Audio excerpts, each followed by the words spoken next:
Assalamualaikum warahmatullahi wabarakatuh. Hi, I'm Ayana. How are you? Alhamdulillah, I'm fine. Are you preparing for upcoming Ramadan?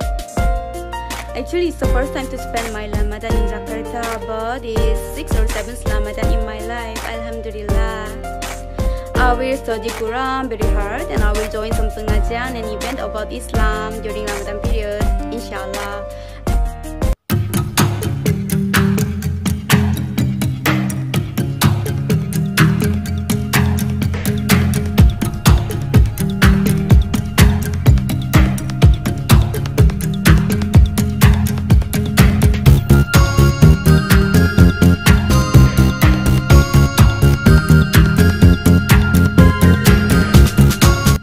Buku yang berjudul Ayana Journey to Islam merupakan salah satu karya Ayana Jihaimun.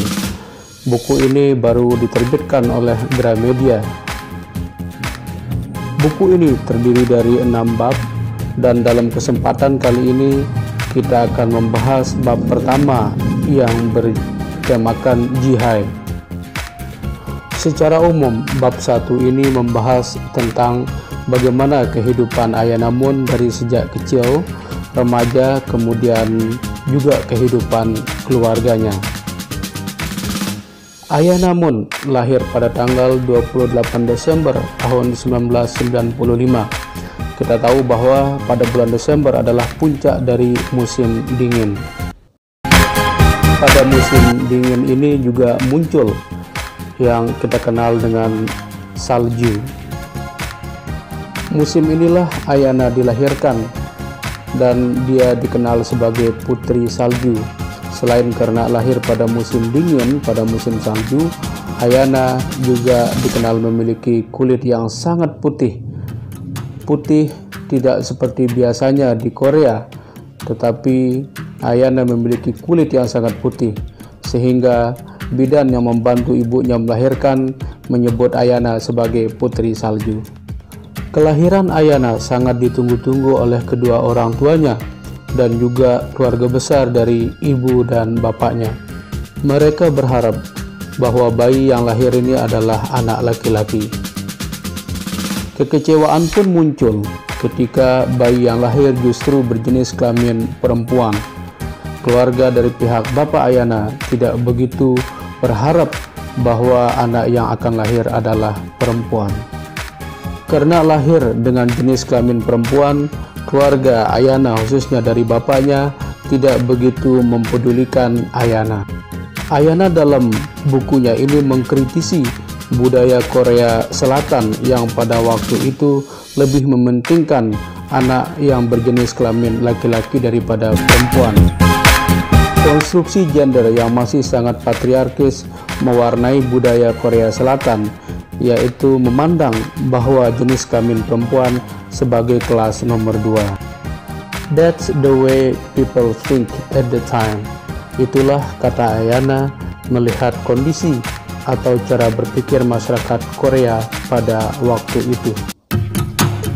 Respon yang kurang bagus dari pihak keluarga bapak Ayana Mun membuat ibu Ayana yang melahirkan pada waktu itu, meskipun ditelantarkan, ibu Ayana berkomitmen untuk mendidik anaknya menjadi anak yang hebat.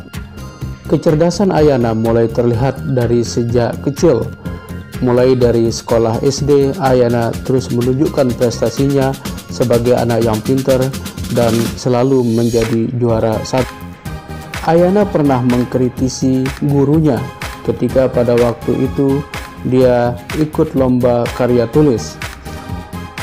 Apa yang terjadi? Ayana yang ikut lomba karya tulis justru dinomor 2-kan, padahal tulisannya lebih bagus dari temannya itu. Ayana meminta gurunya untuk mengkaji kembali apakah tulisannya lebih baik daripada temannya itu. Tradisi yang berkembang pada waktu itu menurut Ayana bahwa anak yang lebih tua selalu dinomorsatukan, walaupun misalkan tulisannya lebih buruk daripada anak yang lain. Karena protes inilah, gurunya kemudian mengeluarkan keputusan baru bahwa Ayana dijadikan sebagai orang nomor 1. Kecerdasan Ayana menurun dari kedua orang tuanya, baik dari bapak maupun dari ibunya. Ibu Ayana dikenal sebagai perempuan yang mandiri, meskipun dalam tradisi Korea Selatan bahwa kalau perempuan sudah menikah, dia harus menjadi milik keluarga suaminya dan berhenti bekerja. Namun Ibu Ayana tidak melakukan itu.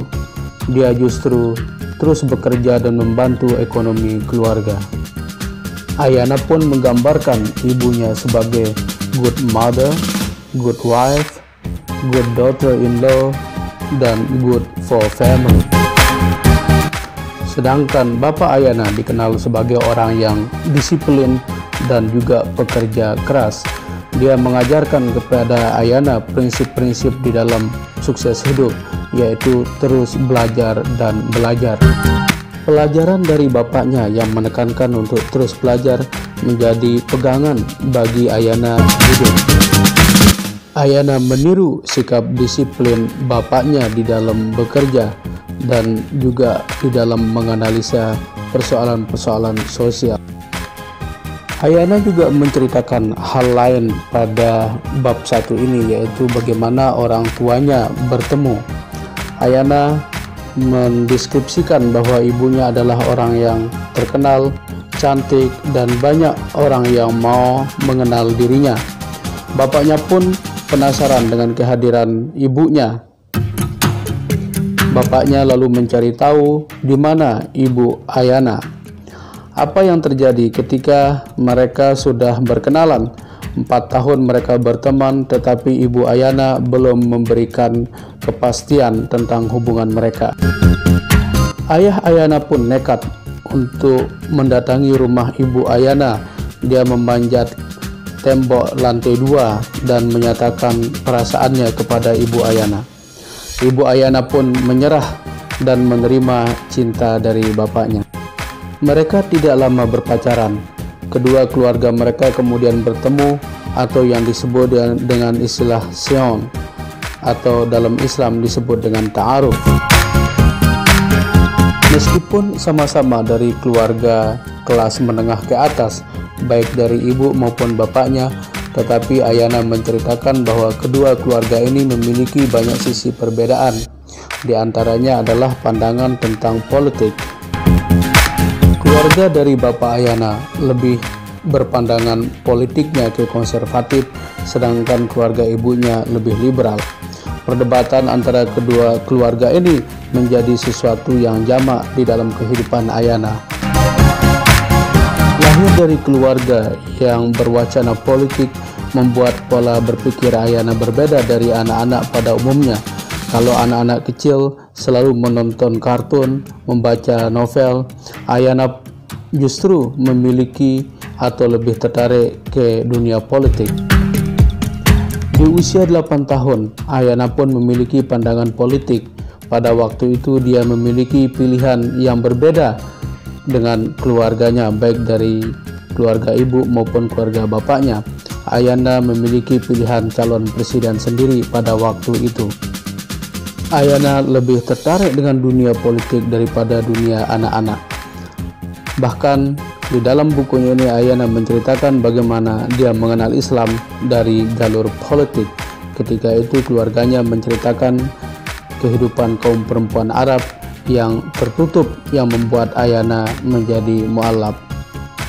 Ayana juga menceritakan bagaimana kehidupan ibunya. Ibunya pernah mengalami keguguran ketika mengandung anak kedua. Ayana yang pada waktu itu tidak tahu tentang kondisi ibunya sangat prihatin bagaimana perasaan ibunya yang mengalami keguguran. Setelah mengalami keguguran, Ibu Ayana kemudian mengandung kembali dan melahirkan anak laki-laki. Usia yang cukup jauh, yaitu dengan jarak 9 tahun, membuat Ayana tidak mengenal adiknya karena mereka sudah memiliki kegiatan masing-masing. Ayana yang sudah sibuk sekolah menurutnya tidak punya banyak waktu untuk dekat dengan adiknya. Ayana mengungkapkan perasaannya bahwa dia juga tidak suka punya adik. Karena terlalu lama hidup sendirian, Ayana merasa justru ketidaksenangannya dengan adiknya yang baru. Sebagai pembaca dari buku ini, saya melihat bahwa kemungkinan karena ketika kecil Ayana mengalami diskriminasi atas kelahirannya, justru inilah yang membuat dirinya tidak suka dengan adiknya yang berjenis kelamin laki-laki. Tentunya pandangan ini sangat subjektif dari pembaca dan kita butuh konfirmasi dari Ayana sendiri. Ayana bahkan menceritakan dia pernah memukul adiknya ketika ibunya tidak ada. Tentunya ini menjadi pelajaran yang menarik bagaimana hubungan adik kakak pada waktu kecil. Sebelum menutup pembahasan dari bedah buku ini, ada satu hal yang terlupakan, yaitu bagaimana sebenarnya arti nama Jihai. Menurut Ayana bahwa Jihai adalah nama yang tidak spesifik. Nama Jihai menurut Ayana adalah nama yang sangat umum di Korea. Tentunya nama ini diberikan karena dia dianggap tidak spesial ketika lahir hanya karena berjenis kelamin perempuan. Itulah isi dari bab 1 buku Ayana Journey to Islam.